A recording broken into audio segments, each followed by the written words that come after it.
We have measured out 1.61 kilometers twice with 2 separate GPS devices. Bit of warming up, and then we're going to go for it. Assuming Josh can keep up. Warmed up. This is the start point here. The end point is a mile down there. It's threatening to rain, but holding off at the moment. I am warmed up, ready to go. The plan is to get close to 5 minutes. A little bit of me would love to go under 5 minutes, but I can't quite see that's going to be possible. You good? Cameraman's good? Off we go. 3, 2, 1, go. Activity started.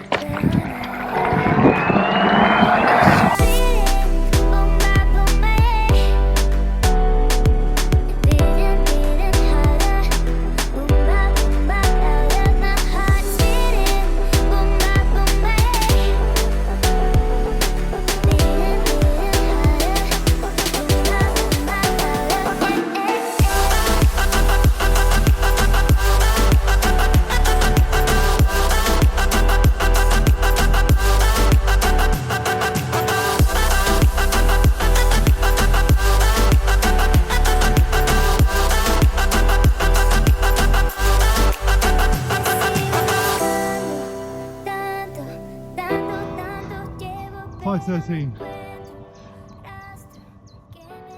Close.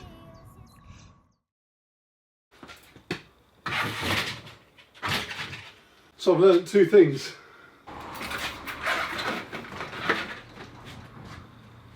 I've learned that I'm not yet quick enough to go under 5 minutes. It's 1.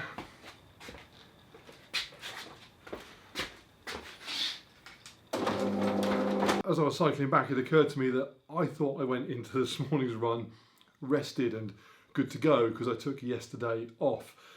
But thinking about it, last Sunday I was wrapping up my 100 kilometres. I've run 30 kilometres of recovery runs this week. I went and played basketball with the kids this morning. I might not have been as recovered as I thought. Okay, so that run this morning and then the bike ride that I did afterwards that we'll see in a bit, it's convinced me that I need to change things up for this year. I went into 2020 with a diary full of races. I had all sorts. I had a load of Spartan races, I had a load of rat race, adventure runs, and then there were 5Ks, and there were 10Ks, and there were half marathons, and I had no real plan how to achieve any of them. I was just going to work out a lot and do them. And looking back, maybe I was a little bit overly focused on the medals and the outcomes without the plan to achieve those things, blinded by the objective maybe. It's a little bit like getting so excited that you want to lose £100 that you spend all your time shopping for new clothes that will fit when you have and forget to eat less food. And then by the time you realise it's too late and the shops won't take those clothes back and you could just lose the weight to fit into the clothes, but you're now pissed off, so you just eat more ice cream. How would 2020 have turned out if COVID-19 had not come along and cancelled all of those things I had planned? No idea. I would have probably done okay. In fact, I would have probably done quite well, better than last year. But would I have done as well as I could have done? We will never know. I've now spent March, April, May, June just making up challenges to sort of entertain myself and fill in the gap left by the things that have been cancelled. And these are just challenges off the top of my head. There's no real sense to these. Last weekend it was do the 100k, this weekend it's do the fast mile. I had plans to do another marathon with Nixon, and because his brother is lazy and won't run, stick the dog in a rucksack and carry him around. There is still no plan for any of this, and if there is a plan, I don't even think there is a plan that does 100k one week and then tries to do a personal best mile the following week. And if that plan does exist, it makes no allowance for the dog in a bag stuff. The mile today, 5:13, I could have gone under 5 minutes. I feel like I could have gone that fast had I been rested. I would now be a sub 5 minute miler, which for me, 46 years old, 220 pounds, fairly new to running, would have been really quite cool. And I'm not. I'm a 5:13 miler. So that is it. As of tomorrow, my training is going to become far more structured. I've now got the objective, which is the Ironman 2021 in Austria. That's the primary objective. The secondary objective is not lose too much weight to do that. I don't want to get much, I don't really want to go below 200 pounds. That is not a look that I would want at 6'6". Those are my objectives. Plan will be put in place. That's tomorrow. This is today. I've just done the 4DP Sufferfest test on the bike because taking a fitness test after you try and do a fast mile is sensible. I've done the 4DP Sufferfest fitness test before. I did it when I first got the bike. It's a 1 hour test that measures your maximum output over a 5 second, 1 minute, 5 minute and 20 minute period. The results I got last time were a 5 second output of 1260 watts, a 1 minute output of 447 watts, a 5 minute output of 235 watts, and a 20 minute output of 199 watts. That 20 minute FTP, 199, is the sort of standard measure for cycling fitness. I then did a ramp test that followed that, which is a sort of shortened fitness test, and it tweaked those numbers up a tiny bit, but didn't make a huge difference. So that's where I was. Why am I taking the test again now? I'm on a 12-week training program with the Sufferfest app. I'm only 8 weeks into it. The plan was to do it at 12 weeks. But I'm getting rid of Sufferfest tomorrow as part of my new structured plan. I have loved the Sufferfest app. It is superb, it is fun, it's entertaining, as much as cycling indoors can be.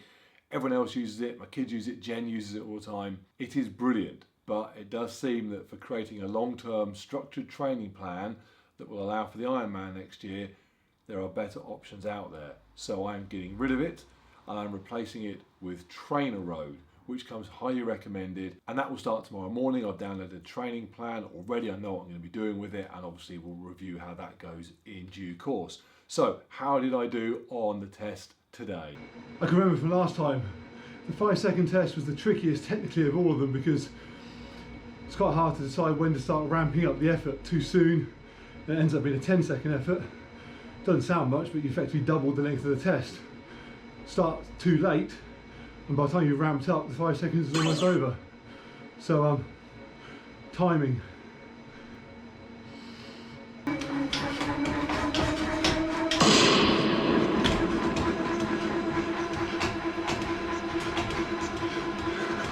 I did okay.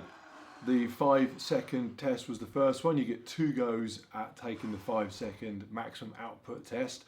There is something a little bit disconcerting about starting a 1 hour long fitness test with 2 maximum explosive outputs. But that aside, I did okay. I improved 1364 watts. So 5 seconds, 1364, which feels about right. I've done a one-off maximum output challenge before, got over 1500 watts. So over 5 seconds, those numbers sound sensible.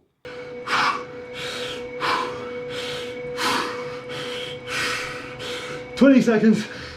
Next up was the 5 minute test, and this one went way better than last time. It felt better. The problem the first time round was that I didn't know how much power I could output over 5 minutes, and so it wasn't very consistent.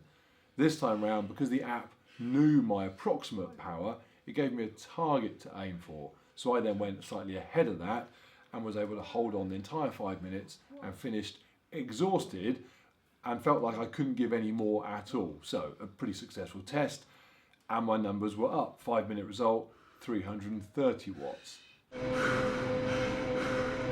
1 minute. This is the standard FTP result that most cyclists use as a sort of guide to how fit they are. And again, way better than last time. Because it gave me a target that I was then able to aim slightly above, I just felt really consistent throughout the whole thing and did not leave anything behind. I gave everything I possibly could.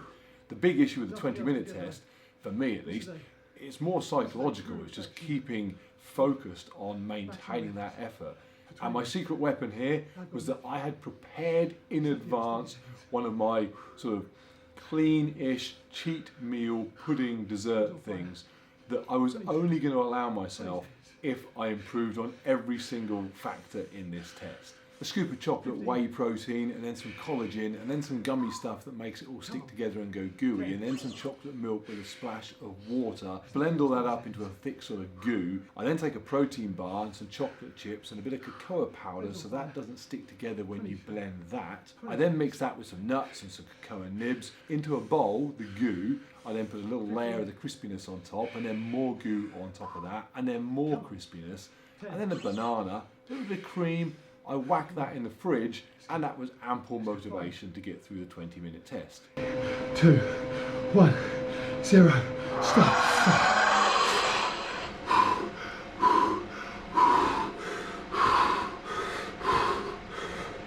As a result, my FTP went up to 255. Sorted.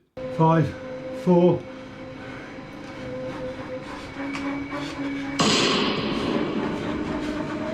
The 1 minute test is brutal. You pretty much go flat out to start it off and then just try and hold on for a minute while you watch me endure that.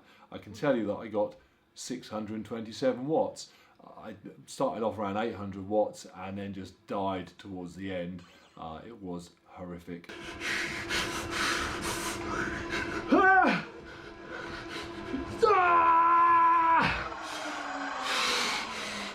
And in summary, everything was up. My 5-second result, 1364, up from 1260. My 1 minute, 627, up from 447.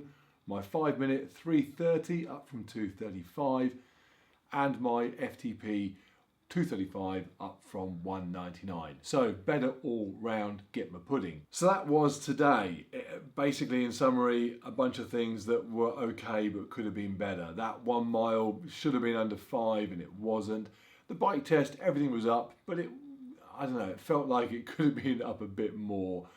It just sums up where everything is at the moment. It's going okay but not going great. And in fact, just to finish that off completely, that 100k run that I did last weekend, the wristbands that you win for doing it, they arrived.